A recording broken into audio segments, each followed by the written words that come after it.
8. Workshop खत्म होने वाला था, पर ध्रुव की नजर ईशा पर ही टिकी थी। उसके सामने कई सवाल थे और सबसे बड़ा सवाल यह था कि अगर ये ईशा है तो प्रेत नगरी में कौन सी आत्मा थी जो तड़प रही थी। अपने सवालों में ध्रुव इतना उलझा हुआ था कि सेशन कब शुरू हुआ और कब खत्म उसे पता ही नहीं चला। प्रसाद ने जब उससे कहा कि सेशन से निकलने का वक्त हो गया है तो ध्रुव ने अपना सामान लिया और वहां से निकलने ही वाला था कि तभी किसी ने उसका हाथ पीछे से पकड़ लिया। Hello boy. मैम, आपको कुछ काम था? लगता है तुम कुछ भूल रहे हो। ईशा ने ध्रुव के हाथ में एक टैरो डेक थमाई, पर ध्रुव ने तुरंत उसे मना करते हुए कहा, नहीं मैम, ये मेरा नहीं है। पर ये तो तुम्हारी डेस्क पर था, रख लो। काफी रेयर टेरो कार्ड डेस्क है ये। ध्रुव को ईशा की बातें बहुत अजीब लग रही थी, पर उससे ज्यादा अगर उसे कुछ अजीब लग रहा था तो ये कि जब से वो ईशा से मिला था तब से उसके पीठ पर ठीक उस जगह जहां वो मार्क्स बने थे वो जलना शुरू कर चुके थे। ध्रुव ने दोबारा मना करते हुए कहा, नहीं मैम, थैंक यू। ध्रुव वहां से निकलने ही वाला था कि तभी ईशा के ठीक पीछे उसे जैसे एक परछाई सी दिखी, वही काली परछाई जो उसने पहले भी देखी थी। ईशा ने दोबारा ध्रुव को अजीब नजरों से देखते हुए कहा, क्या हुआ, तुम्हें ये नहीं चाहिए? No thanks ma'am. ध्रुव वहां से जाने ही वाला था कि तभी ईशा ने दोबारा उसका हाथ पकड़ा और उसे अपनी तरफ खींचकर उसकी आंखों में देखते हुए कहा, 3 दिन, सिर्फ 3 दिन है तुम्हारे पास। ध्रुव ने तुरंत अपना हाथ छुड़ाया और वहां से भागता हुआ निकला। प्रसाद और लावण्या ध्रुव के इस बर्ताव से थोड़े से परेशान थे, क्योंकि जो चीज ध्रुव ने अभी अभी देखी थी वो सिर्फ और सिर्फ ध्रुव को ही दिखाई दे रही थी। ध्रुव जैसे ही कमरे से भागता हुआ वापस आया, हसीना उससे टकराई। Are you out of your mind? ध्रुव उसे सॉरी कहने ही वाला था कि तभी उसे हसीना के पीछे भी ठीक वही काली परछाई दिखाई दी। हसीना ने भी ठीक उसी लहजे में ध्रुव का बुरे तरीके से हाथ जकड़ कर कहा, खुद की किस्मत से कब तक भागोगे ध्रुव?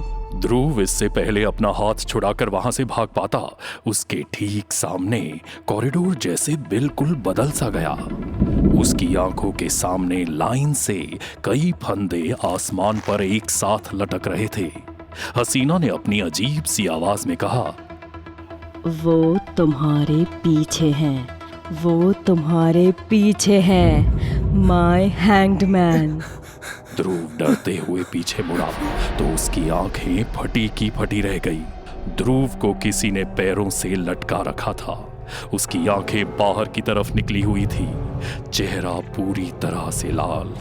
ये ठीक वैसे ही कुछ था जैसा उसने अपने हेल लूप में देखा था। ध्रुव ने तुरंत हसीना के बाल खींचते हुए कहा, कौन हो तुम और क्या चाहते हो मुझसे? बताओ। ध्रुव, ध्रुव, ध्रुव छोड़ो मुझे। ये क्या कर रहे हो? Are you out of your mind? क्या कर रहे थे तुम? आई एम सॉरी हसीना जी। वो हसीना को पूरा जवाब देते देते ध्रुव की नजर उसके पीछे आ रहे इंसान पर पड़ी।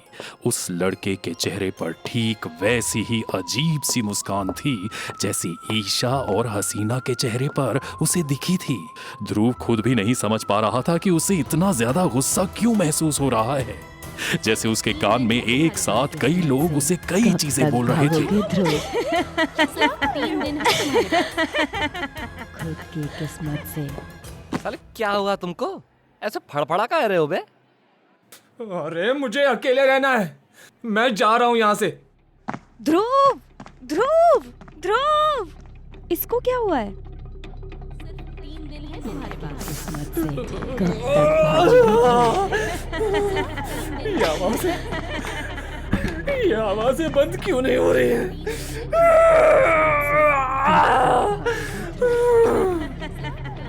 ध्रुव ने जैसे ही कमरे का दरवाजा बंद किया, पीछे से नागेश ने ध्रुव के कंधे पर हाथ रखा। लगता है ईशा का जादू का असर तुम पर भी पड़ा है। जादू? जिसे तुमने देखा था वो ईशा नहीं है, पर जो प्रेत नगरी में अटकी है वो ईशा ज़रूर है। तो ये आवाज़ें कैसी? ये आवाज़ें उन कार्ड्स की हैं जिन्हें तुमने छुआ था बरखुरदार। मतलब ये कहानी लालच की है। ईशा ने उस समय टैरो कार्ड रीडिंग शुरू की थी। नई थी पर दिमाग बहुत था उसमें। पर गलती से ईशा ने कुछ ऐसी ताकतों को यहाँ बुला लिया था जिससे लड़ना आसान नहीं होगा। जो डेक तुम्हारे हाथ में दिया था उस डेक में रखे पत्ते खून मांगते हैं ध्रुव, इंसान का खून। ये टैरो कार्ड आम कार्ड्स नहीं है बल्कि शैतानी कार्ड्स हैं। पर वो आज़ाद कैसे हुए? अब बेटा एक बात ये भी है कि उस प्रेत नगरी में जो भी है वो यहाँ रूम नंबर 13 में मरी हुई आत्माएं कैद हैं। पर यहाँ बाहर कई ऐसी शक्तियाँ हैं जिनसे तुम अभी भी वाकिफ नहीं हो, और ये उन्हीं में से एक है। अरे यार, अब ये क्या नई भसड़ है? जिसे तुमने वहाँ देखा वो ईशा नहीं थी बल्कि उसकी बुलाई हुई एक ऐसी ताकत थी जिसे आप चाहकर भी इग्नोर नहीं कर सकते। कौन है वो? टैरो डेक का ये कैरेक्टर, द मैजिशियन।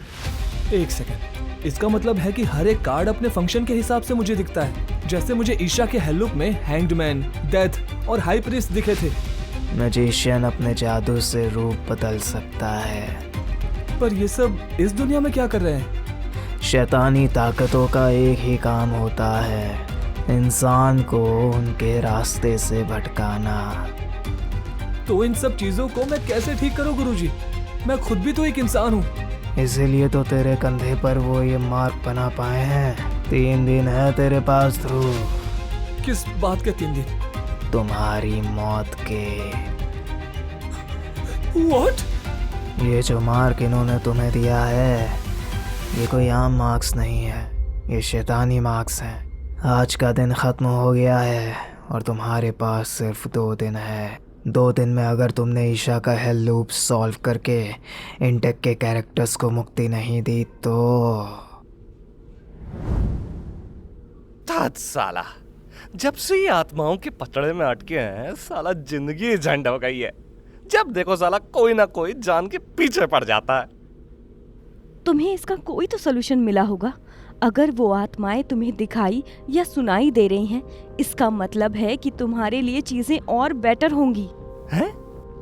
ये देखो, मैं शॉर्ट ऑफ कोर्स पर रिसर्च कर रही थी, तो ऐसा कहा जाता है कुछ ऑकल्ट की किताब में कि अगर तुम बहुत वक्त तक आत्माओं के बीच घिरे रहो या डायमेंशन ट्रबल करो तो ऐसा भी हो सकता है कि जो श्रापित आत्माएं होती हैं उनके पीछे पड़ी आत्माएं हैं वो तुम्हारे पीछे आ जाएं। क्या? क्योंकि अगर एक बार आप अंधेरे में चले गए तो ये अंधेरे से जुड़ी आत्माएं आपको अपनी तरफ खींचेंगी। अब ऐसा ही कुछ समझ लो। अगर ये टैरोट कार्ड कैरेक्टर्स यहाँ हैं और डार्क मैजिक की वजह से हैं तो तुम्हें उन्हें हराकर प्रेत नगरी वापस लेकर जाना होगा और ईशा को मुक्ति दिलानी होगी। हाँ, शायद ईशा ये नहीं जानती कि वो इन सब में इन्वॉल्व कैसे हुई, पर अगर वो हुई भी है तो इसमें विराज और रूम नंबर 13 का क्या कनेक्शन हो सकता है? हसीना जी से काहे नहीं पूछते?